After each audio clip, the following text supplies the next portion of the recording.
I believe that wealth generation needs a three-pronged approach when you actually looking at building wealth. And firstly, you want to look at investing and protection, where you are building wealth with investing and protecting your cash flow with protection and risk products. Then you're going to look at taxes with the focus on keeping more of what you earn. And the thing that we never look at is inflation. And inflation is the silent and invisible tax. And we don't pay enough attention to it as investors. So today we're kicking off a 4-part series on attempting to understand inflation and how it affects us in our wealth building journey. Welcome to the Wealth Nation podcast, a podcast for every mother, daughter, grandmother, sister, and wife, and the men who are smart enough to tune in. The Wealth Nation podcast brings you all you need to know about investments, business, property investments, personal finance, and all-around financial wellness. Here is your host, Yolanda Rose. Hey, this is Yolanda, and welcome to another episode of the Wealth Nation podcast. I'm a wealth advisor and the director of Solomon Wealth Management, and it is my goal on this podcast and any other content that I put out on social media is to help you manage your money well, live abundantly, and build generational wealth. So thanks for joining me today. And if you're new here, please subscribe to this podcast. And if there's something that you would like me to cover in my content or on this podcast, mail me. It's Yolanda at financiallyfabulousfemales.com. The Wealth Nation podcast is brought to you by Solomon Wealth Management. Solomon Wealth Management is an innovative team of wealth managers that addresses the entirety of your life, your family, your business, your future, one facet at a time. We use our skill and expertise to the consideration of what you have accumulated and how best to administer it through life's changes. From financial counsel on managing your wealth to careful contemplation of how to transfer it to future generations, it's your vision for your future combined with our skill and expertise to help you reach financial excellence. So if you want to sit with us one-on-one, go to www.solomonwealth.co.za, click on the Get Started button, and we could be chatting one-on-one. So today we're taking a bite into inflation and attempting to understand inflation, and we're talking about the effects of inflation that investors need to know about. And like I said, we don't pay enough attention to this, and it's something that needs equal amounts of attention as we put into learning about investments, as we put into learning taxes. But I often feel that we neglect this, especially when I talk to clients and I ask them, how much do you think you'll need for retirement? And they're happy with $1 million or $2 million. But depending on inflation at the time they're going to retire, that $1 million, $2 million is not going to cut it. And we need to start considering inflation in our entire wealth building journey, equally as much as we do with investing. So what is inflation? It's basically an economic term describing the increase of goods and services for a period. And to some, inflation signifies a struggling economy. And we see now in South Africa, inflation is at 4.5%. For me, it basically tells me that the demand for goods and services is higher, and we'll find that the Reserve Bank, they'll take steps maybe in next year sometime to start pulling back on this inflation. This week, Discovery announced that they're increasing the medical aid rates due to inflation, and they've pegged health inflation at around 7.9%, and they've justified that with that increase on our medical aid premiums. So although we have this inflation rate, consumer price index of 4.5, we have various segments within that are higher than the average. Like we see health at 7.9, education is like an 8%, and we need to start factoring all of this in. So the thing that you got to know about inflation is that it erodes your purchasing power. And that's the first effect of inflation. It decreases the purchasing power of the rand due to the increase in goods and services in the country. And if we look at things like a loaf of bread that we're all purchasing, no matter how much money you have or don't have, we're all purchasing bread. 10 years ago, how much was it? compared to now. Okay, so that's inflation. A loaf of bread is still a loaf of bread, whether it's 700 or 750 grams. The prices are increasing, the prices are going up. So such a price change could only result from a surge in the popularity of bread, supply and demand and things like that. So in those scenarios, the price of bread would rise, but the rest of the economy should be unaffected. However, that's not the case. And we know that with inflation, the price of everything increases. So inflation requires the prices to rise across a whole basket of goods and services, such as the ones that comprise of the common measures that we all purchase in the country.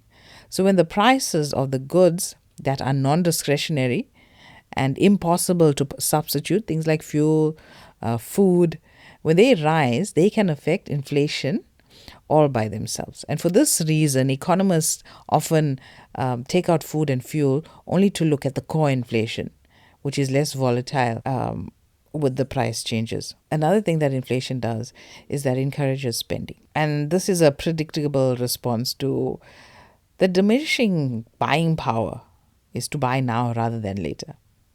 Cash will only lose its value, so it's better to get your shopping out of the way and stock up on the things that you probably won't lose value. So for consumers, it means topping up the petrol tank, topping up on goods. For example, especially if you buy in bulk, if you're a macro shopper, there are things that you can buy and keep for over a duration of 12 plus months. Rice, sugar, the canned goods. In some cases, if you're like me, you're buying things like the kids' clothing a size bigger to try and get some sort of advantage on inflation. But for businesses, it means making capital investments. And that's under different circumstances because it might be put off until later. So many investors, myself included, I buy gold and precious metals when inflation is taking off. So over the long term, equities is seen to be a hedge against inflation. And when we talk about equities, we're talking about aggressive investments, such as shareholding in companies. And when we do put out an investment portfolio for you, in that sort of investment wrapper, we'll have a high percentage in shares, and then maybe a little lesser segment in property, lesser in cash, some in bonds, depending on your risk level. But a good hedge for inflation is the shareholding, the equity holding. A major effect of inflation is also the cost of borrowing will rise. Now, we don't see it currently. In very unique times, the pandemic is sort of winding up, and we'll find pretty soon the Reserve Bank will increase the rate of borrowing. So if interest rates are low, companies and individuals can borrow cheaply to start a business, to buy some property, to get an educational loan, to expand their skills, or even buy a fancy car or something like that. And we see that happening currently. A lot of people are getting into a lot of bad debt when they should be using this time to get into good debt. So low rates encourages spending and investing, which generally stokes the turn in inflation. But by rising the interest rates, the Reserve Bank can put a damper on the spending. Because interest rates are higher, less people are inclined to take out these loans to spend. Because those monthly payments on whatever it is they're buying becomes a little bit higher. So it's better to put some money in the bank where it can earn some interest when that does happen. If those interest rates are higher than inflation, of course. So when there's not enough cash being circulated, money becomes scarce. And that scarcity increases its value. Although as a rule, the Reserve Bank doesn't want money to literally become more valuable. They fear outright deflation nearly as much as they do hyperinflation, where inflation is just sky high. So it's important for the Reserve Bank to find a balance between inflation and interest rates.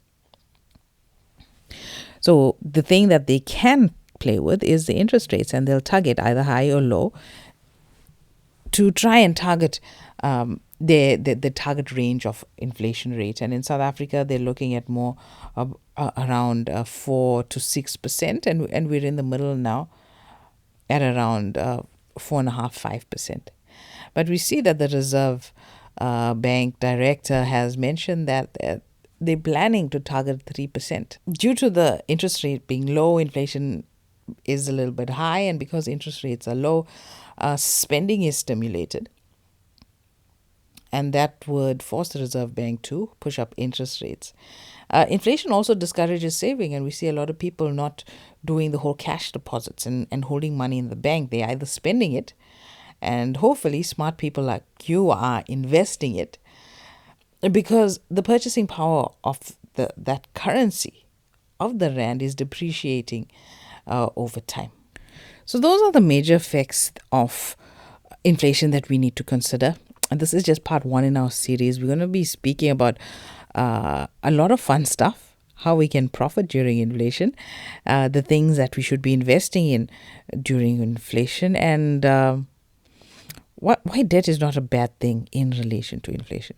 So all of that coming up in the next couple of weeks. That's it for me on this episode of the Wealth Nation podcast. I'll chat to you soon.